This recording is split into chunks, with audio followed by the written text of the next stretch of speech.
সামাজিক মাধ্যমত আপুনি এটা পোষ্ট দিছিলে বিষয়টো ক'ব নেকি? চাওক, মই কৈছোঁ যে হিমন্ত বিশ্ব শৰ্মা ডাঙৰীয়াৰ চৰকাৰখনৰ নীতি হ'ল দুৰ্নীতিৰ বিৰুদ্ধে শূন্য সহনশীলতা।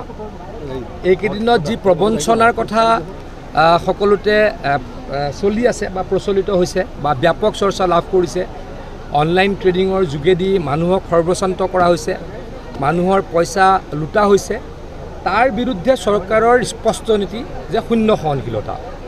গতিকে যিসকল ব্যক্তি অভিযুক্ত বুলি নাম ওলাইছিল, প্ৰায় সংখ্যক ব্যক্তিকে কৰায়ত্ব কৰা হৈছে আৰু যি এজন দুজন পলাই আছে, কোনো পলাই থাকিব নোৱাৰে। মই অসম চৰকাৰৰ মন্ত্ৰী হিচাপে এই ক্ষেত্ৰত নিশ্চিত। হিমন্ত বিশ্ব শৰ্মা ডাঙৰীয়া এই ক্ষেত্ৰত অত্যন্ত কঠোৰ।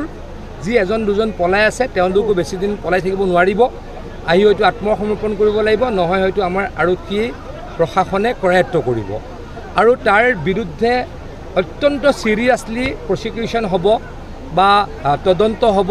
আৰু মই ভাবোঁ যে আইনে নিজৰ ওপৰত ডেফিনেটলি চিৰিয়াছলি ল'ব আৰু কোনোবাই যদি সঁচাকৈ প্ৰবঞ্চনা কৰিছে, তেখেতলোকৰ বিৰুদ্ধে উচিত ব্যৱস্থা নিশ্চয়কৈ লোৱা হ'ব। কিন্তু কংগ্ৰেছে এটা কথা কৈছিলে, চুমি বৰা পলোৱা নেপালত। চাওক, তেওঁলোকে অপপ্ৰচাৰ এইটো কাৰণেই কৰিছিলে, তেওঁলোকে হয়তো তদন্তৰ প্ৰক্ৰিয়াটোক বিপথে পৰিচালিত কৰিব খুজিছিল। সেই কথাটোৰ মই গৰিহণা দিছোঁ। অসম পুলিচে বা অসম চৰকাৰে ডেফিনেটলি খুব চিৰিয়াছলি এই কথাটোৰ তদন্ত কৰি আছিল আৰু তদন্ত নহওক বুলি ভাবি চাগে তেওঁ তদন্ত ভাল নহওক, মানুহে চৰকাৰক বেয়া পাওক, তাৰ কাৰণে কংগ্ৰেছে ষড়যন্ত্ৰ ৰচনা কৰিছিল। সেই ষড়যন্ত্ৰ ৰহস্য ফাদিল হ'ল। চুমি বৰা আৰু অন্যসকল ধৰা পৰিলে আৰু এজন দুজন কালি দেখিছোঁ। আৰু এয়াৰপৰ্টত মাইনাও ব্ৰহ্ম বুলি এগৰাকী ব্যক্তি, যাৰ বিৰুদ্ধে অভিযোগ উঠিছিল, তেখেতকো কৰায়ত্ব কৰিছে। এজন দুজন পলাই আছে, পলাই ইমান ক'ত থাকিব।